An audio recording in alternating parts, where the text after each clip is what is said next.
Magandang araw sa inyo mga bata. Ngayong araw na ito ay mag-aaral tayo sa musika. Sa ika-4 na markahan, ikalawang aralin. Handa na ba kayo? Kung handa na kayo, simulan na natin.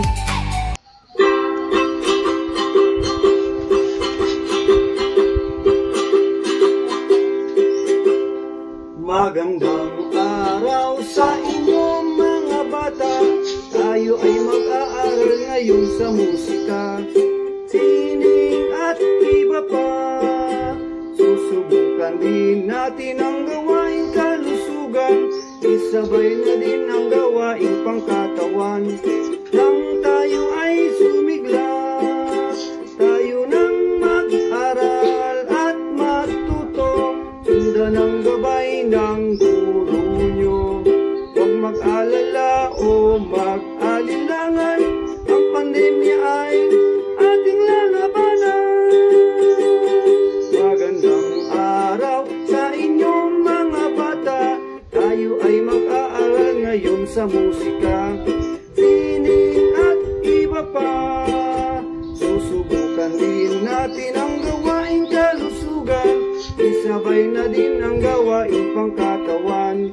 Nang tayo ay sumigla, nang tayo ay sumigla, nang tayo ay sumigla, nang tayo ay sumigla.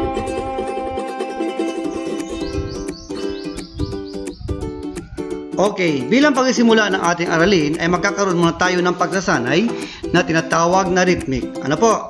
Sa rhythmic, pakinggan ninyo ang mga sumusunod na awitin at ipapalakpak ang tunog nito sa pamamagitan ng inyong mga kamay batay sa uri ng awit at tugtugin. Meron tayo ditong 6 na awitin. Ang una ay Tsuwa Ay, Ili-ili Tulog Anay, Liron-liron Sinta, Pilipinas Kong Mahal, Sit-sirit-sit at Ugoy ng Duyan. Okay, simulan natin. Ang Tsuwa Ay, pakinggan muna natin, pagkatapos ay ipapalakpak natin ito. Simulan natin sa Tsuwa Ay. Let's start by pronouncing the words. Tsuwa Ay, Talum Alay Taku Ay, We, Talakiswag Silayan, We. O, sabay natin ang pagpalakpak. Now that you have pronounced the words, listen to the melody. Tsuwa Ay, Talum Alay Taku Ay,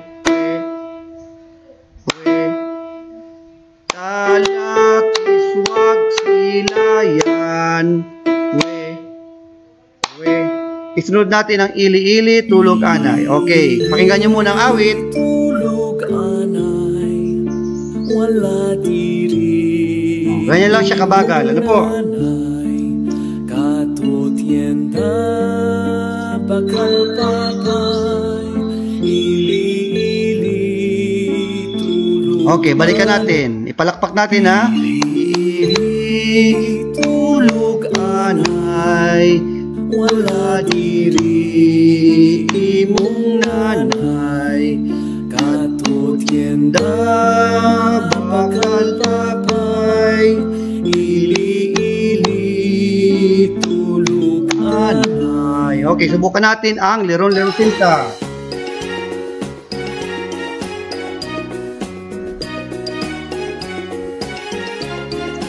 And Leron-leron sinta, puko ng papaya, dala-dala'y buslo, sisidla ng bunga.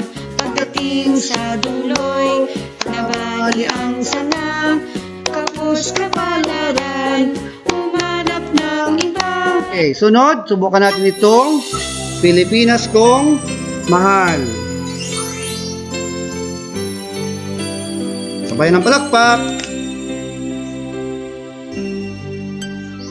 Ang bayan ko'y tanging ikaw, Pilipinas kong mahal. Ang puso ko at buhay man sa iyo'y ibibigay. Tungkulin ko'y gagampanan na lagi kang paglingkuran. Ang laya mo'y babantayan, Pilipinas mong hirap. Okay, sunod na awitin, ito ay Sitsiritsit. Okay, pakinggan mabuti, sabayan ng palakpak. Go! Sitsiritsit, alibangbang, sa laginto, sa lagubang, ang babae sa lansangan, kung bumiri parang tandang, Santo Niño sa pandakan, Utuseko sa tindahan. Kung ayaw mong magpautang, uubusin ka ng langgam. Okay, next we have Ugoy ng Duyan. Ang awitin ito ay medyo mabagal at sabayan. Magmali, palakpak, ang dati kong araw, nang munti pang bata, sa piling ni nanay. Nais kong maulit ang awit ni inang mahal, awit ng pag-ibig, habang ako'y nasa duyan. Ngayon, meron tayo ditong awitin na pandangguhan. Awitin natin yung pandangguhan batay sa galaw ng melodiya nito. Ano po? Pakinggan nyo muna. Pwede nating sabayan ng pag-awit kung ito ay alam ninyo. Kaya ay sabayan natin ng pagpalakpak. Ay, wag ng palakpak. Ano na lang? Awitin na lang natin ito. So, pagkatapos na tayo sa rhythmic. Okay, ito yung pandangguhan. Pakinggan nyo mabuti.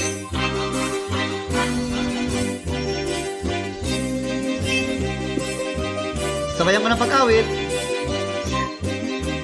Manunugtog ay nangagpasimula at nangagsayaw na ang mga mutya sa mga padyak parang mag-iiba. Ang bawat tapakan ng mga bakya kung magmamasdan ay nakatutuwa. Ang hindi nila hindi nawawala, tunay na hinahangaan ng madla.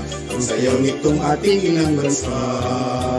Dahil sa ikaw, mutyang paraluman, malaking ganda sa dagat silangan. Mahal na hiyas ang puso mo hirang, ang pag-ibig mo'y kay hirap kamtan. Kung hindi taos ay mabibigo sa mga pagsulyong inaalay. Kung hindi taos ay mabibigo sa mga pagsulyong inaalay. Halina aking mahal, ligaya ko ay ikaw. Kapag di ka natatanaw, ang buhay ko ay namamanglaw. Halina aking mahal, ligaya ko ay ikaw. Kapag di ka natatanaw, ang buhay ko ay namamanglaw. Kung may pista sa aming bayan, ang lahat ay nagdiriwang. May lison bawat tahanan, may gayak pati simbahan. Paglabas ni Santa Mariang mahal, kami ay taos na nagdarasal. Posisyon dito ay nagdaraan, kung kaya kami ay nagabang. may tumutugtog at May sumasayaw, mayroong galapit na papasigaw. Ang pista sa bayan namin ay ganyan, ang saya'y tila walang katapusan. Manunugtog ay nangagpasimula at nangagsayaw na ang mga mutya sa mga padyak para mag-iiba. Ang bawat tapakan ng mga bakya kung pagmamasdan ay nakatutuwa. Ang hindi nila hindi nawawala, tunay na hinahangaan ng mata. Ang sayaw nitong ating inang bansa. Sa awiting pandangguhan, ano-ano ang iba't ibang uri ng paggalaw o takbo ng melodiya ng awit ang narinig ninyo? Okay, ito ay mayroong mabilis at mabagal na tempo. Ang tempo yung pinag-aralan ninyo sa unang learning activity sheet sa ika-4 na markahan na ibig sabihin ng mabilis at mabagal na pag-awit o pagtugtog ay tinatawag na tempo. Kaya ang tawag sa iba't ibang uri ng paggalaw at takbo ng melodiya sa isang awit o tugtugin ay maaaring mabilis o mabagal. Ang tempo ay isang elemento ng musika na tumutukoy sa bilis o bagal ng isang awit o tugtugin. Okay. Ang tempo ay maihalin tulad din natin sa galaw ng mga hayop at mga sasakyan na kung saan ay may mabagal at mabilis sa pagkilos. Alam niyo ba mga bata na ang tempo ay hindi lamang sa pamamagitan ng pag-awit na lalaman o sa pagtugtog. Ito rin ay maihalin tulad natin sa galaw ng mga hayop at mga sasakyan. Okay, simulan natin sa mga sasakyan. Ano sabi dito? Ilarawan ang iba't ibang uri ng mga sasakyan sa pamamagitan ng takbo nito. Sundan ang galaw ng speedometer upang malaman at maunawaan ang bawat uri ng takbo ng bawat sasakyan. Yung speedometer, yun yung nakalagay sa unahan ng sasakyan na kung saan tinitingnan ng mga driver nito o nagmamaneho kung yung takbo niya ay mabilis o mabagal. Okay, ito ay ilan lamang sa mga limbawa. Ito, bisikleta. Ang bisikleta ay maaaring mabagal at maaari din siyang bumilis pero hindi gaanong kabilis. Ano po? Ito yung speedometer na sinasabi ko na sa baba. Sunod ay meron tayong motorsiklo. Ang motorsiklo naman ay hindi masyadong mas mabilis siya ng konti sa bisikleta. Mas mabilis siya sa bisikleta. Pero may pagkakataon din ang motorsiklo ay bumabagal din. Ano po? Okay, next. Jeep. Ang jeep ay mas mabilis sa bisikleta at mas mabilis din sa motorsiklo. Ngunit may pagkakataon din na ang jeep ay bumabagal din. Katulad ng tempo, ito rin ay bumabagal. Halimbawa, kung ito ay kukuha ng pasahero, ito ay may pasahero magpaparo sa kanya, siya ay babagal din. Kaya traffic, ganun po siya. No? Katulad din siya ng tempo, bumabagal at bumibilis. Bus or bus, yan, mas mabilis ito sa jeep, mas mabilis ito sa motorsiklo, mas mabilis ito sa bisikleta. Pero may pagkakataon din na ang bus ay bumabagal din. Ano po? Kung siya ay titigil at kukuha din ng pasahero. At ang pinakamabilis sa lahat ay ang eroplano. Ano po? So, ang lahat ng ito ay maihalin tulad natin sa tempong largo, sa tempong mabilis at tempong mabagal. Ano po? Ngayon naman sa mga hayop. Ano po? Ito yun, meron tayong iba't ibang uri ng hayop na maihalin tulad natin sa tempo. Tempong mabilis at tempong mabagal. Meron tayong kabayo, aso, kuneho, pagong at suso. Ano ka sa tingin ninyo dyan ang may mabilis sa tempo? At ano sa tingin ninyo dyan na may mabagal na tempo? Tingnan natin. Okay. Yun, nauna ang kabayo, sumunod yung aso, kuneho, pagong at nahuli ang suso. Now, napansin ninyo, ang suso ay may tempong mabagal sapagkat siya ay nahuli. Yun, sa isang awitin, kung ang suso ay maihalin tulad natin sa awiting mababagal. Ano po? Yun, kabayo, aso, kuneho, pagong at suso. Ngayon naman, ano ang nakita ninyo o napansin ninyo sa larawan? Yan, merong kabayo. Ano? Kabayo. Ano yung nakalagay sa kabayo? Ano yung nasa likuran ng kabayo? Ito ay yan, ang tawag dyan ay kalesa. Ang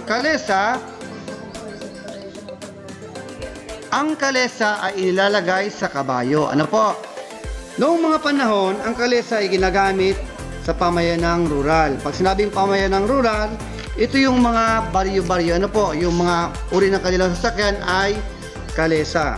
Ano ang magandang naidudulot sa kapaligiran ng paggamit ng kalesa? Halimbawa, yung jeep. Ang jeep ay nagbubuga ng maitim na usok. Ito ba ay nakakabuti sa ating kapaligiran? Hindi. Ano po? O yung kalesa, hindi siya nagbubuga ng usok sapagkat ito ay ginagamit na lamang ng kabayo. Ano yung pinakagasolina ng kabayo? Yun, yung kanyang pagkain, yung damo. Ano po? Yung damo lang kinakain ng kabayo. Yung pollution na tawag dito, yung kanyang dumi. Ano po? Pwedeng gamitin fertilizer din pataba sa mga pananim. Okay. Ngayon, ito yung awiting kalesa. Basahin mo natin, kalesa ay may pang-akit na taglay. Paginhawat di maalinsangan, nakahalina kung pagmasdan, kalesa ay pambayang sasakyan. Kabayo ay di natin problema, pulot at damo ay tama na, matulin din sa kalsada, tumatakbo maginhawa, wala pang gasolina. Okay, subukan natin awitin ang kalesa. Ito ay ginawang awitin ni Levi Celerio. Sabayan natin kung alam ninyong awit. Kalesa'y may pang-akit na taglay, maginhawa't di maalinsangan, nakahahalina kung pagmasdan. Kalesa ay pambayang sasakyan, kabayo'y hindi natin problema, pulot at damo lang ay tama na. Matulin din sa kalsada, tumatakbong maginhawa, wala pang gasolina. Kalesa'y may pang, pagmasdan ninyo ang takbo ng melodiya, di maalinsangan, nakahalina kung pagmasdan. Kalesa ay pambayang sasakyan, kabayo'y hindi natin problema, pulot at damo lang ay tama na. Matulin din sa kalsada, tumatakbong maginhawa, wala pang gasolina. Kalesa ay Yun, bigla siyang umagal. Ng panahon ni Maria Clara, mga bayani nitong bayan, sa kalesa'y idinuduyan.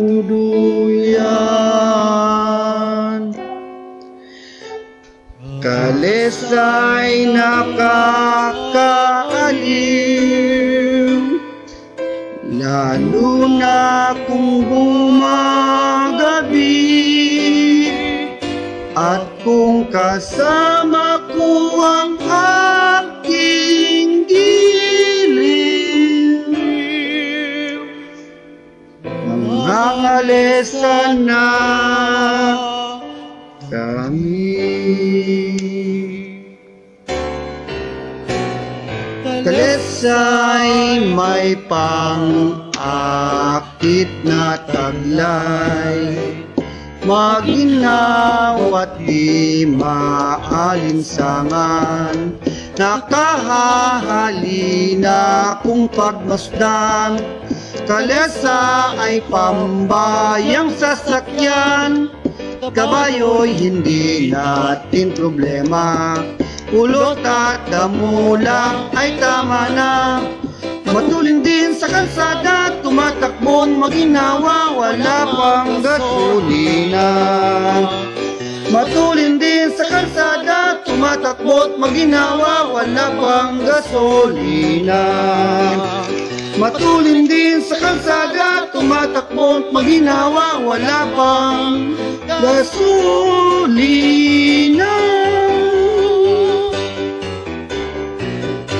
Yan ang awiting Kalesa. Ano ang napansin ninyo sa awiting ito? Ito ay may tempong ano? Yan, tama. May tempong mabagal at tempong mabilis. Okay. Ang mabagal na tempo ay tinatawag na ano?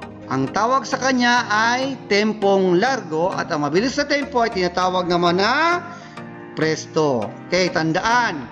Pag mabagal ang tempo, ito ay tinatawag na largo, at ang mabilis na tempo naman ay tinatawag na presto. Sa awiting Kalesa, gumamit ba siya ng tempong largo? Tama. Gumamit rin ba siya ng tempong presto? May bahagi ng awitin ng Kalesa na presto at may bahagi ng awitin ng Kalesa na largo. Tandaan ha, ang mabagal na awitin ay tinatawag na tempong largo, at ang mabilis na awitin naman ay tinatawag na tempong presto. Yan lang sa bahagi ng awit. Ngayon magkakaroon tayo ng unang gawain. Sa gawain 1 ay ganito. Tukuyin ninyo ang tempo sa pamamagitan ng paglalagay ng puso sa kahon. Yung mga narinig nyo awitin kanina, Ugoy ng Duyan, Ili-ili Tulog Anay, Leron-lerong Sinta, Chiway at Panangguan. Okay, ilagay dito sa kahon kung ito ay presto at largo sa loob ng 2 minuto. Simulan na ninyo.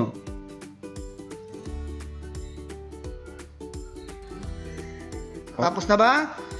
Okay, nasagutan na. Tingnan natin kung tama ba ang inyong sagot. Okay. Ang ugwi ng duyan ay largo. Tama. Ili-ili tulog anay ay largo din. Lirong-lirong sinta, ito ay nakalagay sa presto sapagkat ito ay masiglang awitin. Tsuwa ay nasa largo din siya. Ang panangguhan, ito ay nakalagay sa presto at largo. Batay sa napakinggan nyo kanina, ang panangguhan ay bumibilis at bumabagal. Kaya siya ay mayroong tempong presto at tempong largo. Ngayon, gawain 2. Ikalawang gawain. Sabi dito, maglista ng mga awiting may mabilis at mabagal na tempo. Okay, handa na ba? Simulan sa 2 minuto. Pwede nyo rin gamitin yung mga awiting na pakinggan ninyo. Ilagay ito sa mabilis na tempo, kaya ito ay mabagal na tempo. Ano nga ulit ang mabilis na tempo? Tempong presto. Ano naman ang mabagal na tempo? Tempong largo. Okay, ito yung mga sagot. Pwede nyo rin pagpilian yung mga unang awitin natin. Mabilis na tempo, sit, sirit, sit. Okay, liron-liron sinta, magtanim ay di biro. Alam nyo ba yun? Yung magtanim ay di biro, maghapong nakayuko. Joy to the world, joy to the world, the Lord is come. Pasko na naman, Pasko na naman, okay tuli ng araw. Yan ay may mga bilis na tempo o kaya tempong presto. Mabagal na tempo, ili-ili tulog ana, yung kanina, ugwi ng luyan, Pilipinas kumahal, ako ay Pilipino, ako ay Pilipino, at silent night. Yan yung mga mabagal na tempo. Ngayon naman, dumako tayo sa ikatlong gawain. Ikatlong gawain, pili ng titik ng tamang sagot at isulat sa inyong papel ang tamang sagot ng bawat bilang. Kukuha kayo ng papel, isulat ninyo ang sagot ng bawat bilang. Handa na ba kayo? Okay, simulan natin. Ang unang bilang, basahin ko. Alin sa mga sumusunod na elemento ng musika ang naglalarawan ng bilis? A. Tempo, B. Rhythm, C. Melody, D. Dynamic. Sulat ang inyong sagot. Okay, subukan natin alamin ang tamang sagot. Ito ba ay rhythm? Mali. Okay. Ito daw ay naglalarawan ng bilis, ano? Ito ba ay melody? Mali din. Ito ba ay dynamics? Mali din. So, sa madaling salita, ang tamang sagot ay letter A, tempo. Okay, very good. Sino nakakuha ng tamang sagot? Okay, magaling. Next. Alin sa mga sumusunod ang mabagal na uri ng tempo? Okay, piliin. A, ito ba ay piano? B, forte? C, largo? D, presto? Okay, subukan natin. Tingnan natin itong A, piano. Mali. Hindi siya piano. So, balik natin. Ito ba ay forte? Mali. Hindi rin siya forte.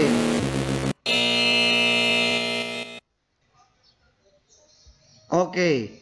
Largo kaya? Letter C. Yan, tama. Largo. Ang tamang sagot ng mabagal na uri ng tempo. Okay, subukan natin sa ikatlo. Lahat ng mga awitin ay may tempong largo maliban sa isa. Piliin ang naiba. Ibig sabihin, sa apat na ito, mayroon ditong ang tatlo dyan ay tempong largo o mabagal ang tempo. Alin dyan ang naiba? Okay, subukan ninyo sagutan. Okay, subukan natin itong letter A. Tama ba ito? Ugwi ng duyan? Ang naiba? Mali. Ito kayang Pilipinas kung mahal? Mali din. Ito kayang ili-ili tulog anay? Mas lalong mali. Ang tamang sagot ay letter C. Tama. Sit, sirit, sit. Okay. Next. Ikapat na bilang. Sa napakinggan ninyong awiting ugwi ng duyan, ano ang tempo nito? Yung kaninang pinarinig ko sa inyo. Ito ba ay letter B? A, mabagal? B, mabilis at mabagal? Letter C, mabilis at mabilis? D, katamtamang bilis. Subukan natin muna ang letter B, mabilis at mabagal. Mali. Letter C, mabilis na mabilis. Mali din. Letter D, katamtaman bilis. Mali din. Ang tamang sagot ay, tama, letter A, mabagal. Okay, sino nakakuha ng tamang sagot? Okay, very good. Next, sa ikalimang bilang. Alin sa mga sumusunod ang mabilis na tempo? Okay, A, largo, B, piano, C, forte, D, presto. Subukan natin ang letter A. Nasagot na ba kayo? Okay, letter A, try natin. Largo, mali. Mabilis na tempo. Largo na presto. Ang tanong niya, ay, mabilis. Ito ba ay piano? Mali din. Parang masabi ko na kanina. Ito ba ay forte? Mali din. Okay, tama kasi meron ng nakabigay na ako ng clue kanina. Ang sagot ay letter D, presto. Okay. Next. Yun. Subukan nating awitin itong kung masaya kung sama-sama sa tempong presto at tempong largo. Ngayon, itong awitin ito ay una, largo, sunod ay presto, at sunod pagkasamahin natin. Handa na ba kayo? Kaya siguro alam na ninyo yung awitin na sapagkat ito ay nasa ating aklat. Ano po? Okay, masaya kung sama-sama ang magkakaibigan. Ganun ang tono niyan. Simulan natin. Sabayan ninyo ha. Ito ay tempong, hindi natin masabing largo sapagkat ito ay katamtaman sa gitna ng largo at presto. Kaibigan, masaya kung sama-sama at may tawanan. Kay inam ng buhay kung nag-aawitan. Masaya kung sama-sama at may tawanan. Masaya kung sama-sama ang magkakaibigan. Masaya kung sama-sama at may... Subukan natin sa presto. Masaya kung sama-sama ang magkakaibigan. Masaya kung sama-sama at may tawanan.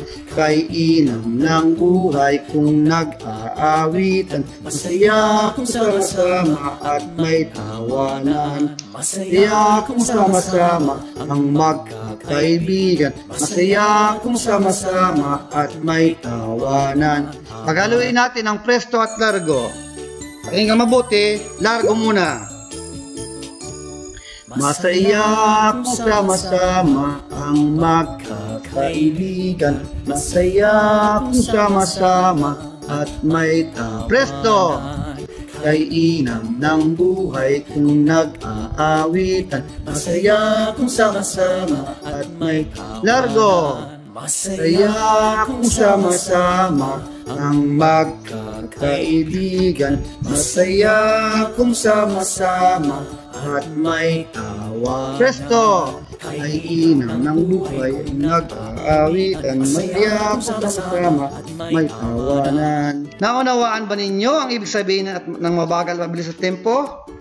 Okay, ang mabagal at mabilis sa tempo ay tinatawag na largo at presto.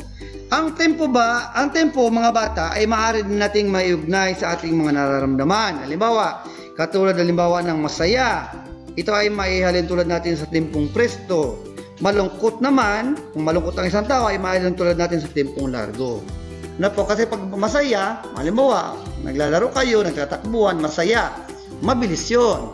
Na po, halimbawa, malungkot, parang mabagal din ang malungkot, parang mabagal ang dating niya. Tempong largo. Okay, ngayon naman, ito yung tempo. Ang tempo ay largo at presto. Gawaing 4, sabi dito, lagyan ng guhit ang mga salitang mayahalin tulad sa tempong largo at ikaw naman ang bawat salitang mayahalin tulad sa tempong presto. Kapag ang salita na nakita ninyo, nabasa ninyo ay mayahalin tulad sa tempong largo, ito ay lalagyan nyo ng guhit. Kapag naman ito ay mahalin tulad nyo sa tempong presto, lagyan nyo ng kahon. Simulan natin. Babasahin ko muna ang pangungusap. Masayang naglalakad ang magkakaibigan na sina Tonton, Maymay at Junjun. Samantalang malungkot nilang kasama si Isabel dahil napagalitan ito ng kanyang nanay. Sila ay manunood ng parada sa plaza dahil sa piyesta sa kanilang lungsod. Tuwang-tuwa silang magkakaibigan dahil sa kanilang mga napapanood at mga naririnig ng mga masiglang awitin. Simulan ng lagyan kapag ito ay nahirin tulad sa tempong largo ay lagyan ng guhit at tempong presto ay lagyan ng kawan. Simulan na.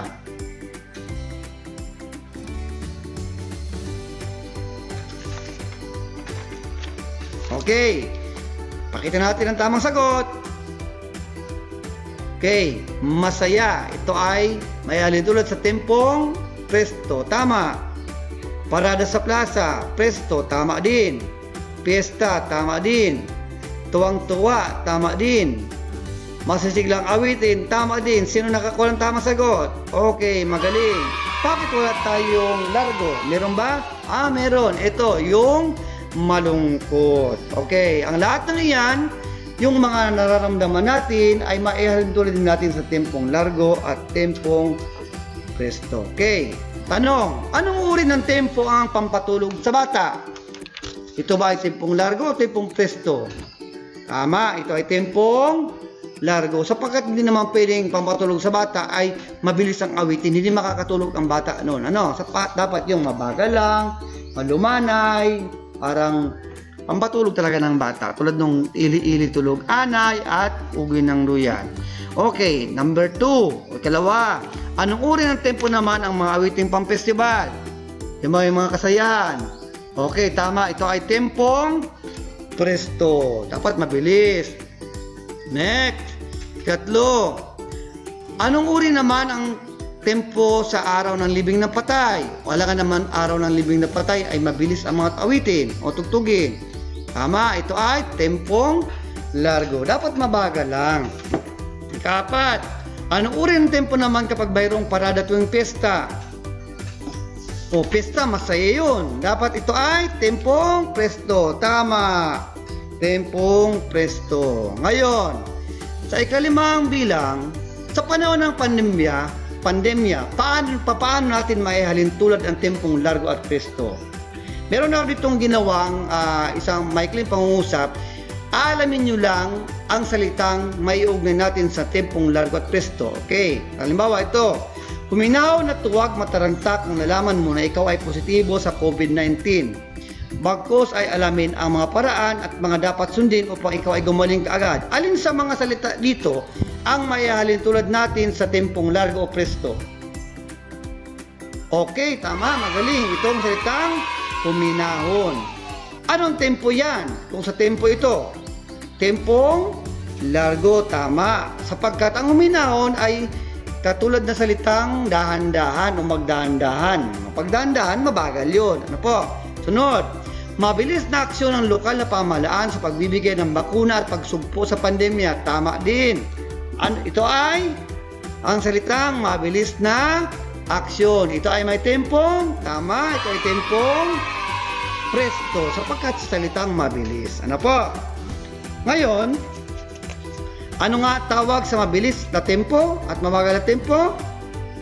Okay, tama. Ang presto tawag sa mabilis na tempo at largo naman ang tawag sa mabagal na tempo. Okay, ngayon, tukuyin ang tempo sa pamagitan ng paglalagay ng check sa kahon. Okay, ito yung tempo. Ay, ito yung mga awitin. Bahay Kubo, Pilipinas Kung Mahal, Sitsiritsit, Paru-Parong Bukid, Pandangguan. Simulan natin dito. Bahay Kubo. Pakinggan nyo muna.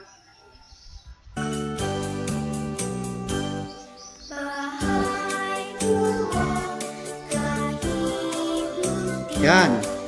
Ano ba ang kanyang lagyan ng check kung ito ba ay largo o presto? Hindi natin tapusin sapagkat ito ay mahaba. Sunod. Yan. Pilipinas Kung Mahal. Pakinggan. Malapit na tayo matapos.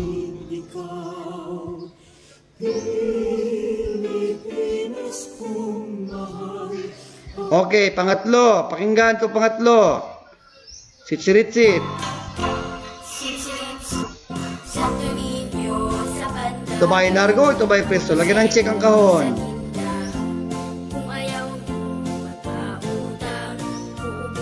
Okay, pang-apat. Pakinggan na pang-apat. Isang bara ang Para parang bukid. isang dangkal ang manggas, ang sayang deko na isang pyesa ang sayad. Okay, ikalima. Panangguan, yung pakinggan nyo kanina. Masyado mahaba kasi ito.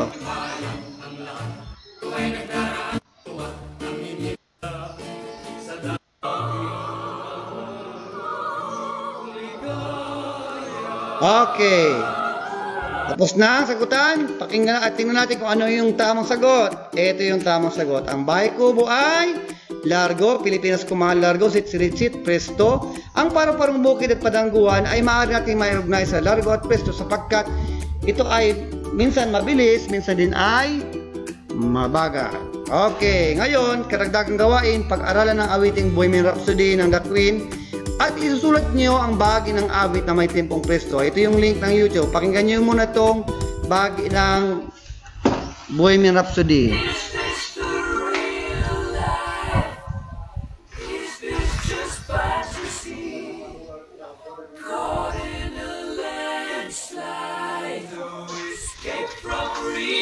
Yan, hanapin nyo na lang yan ha.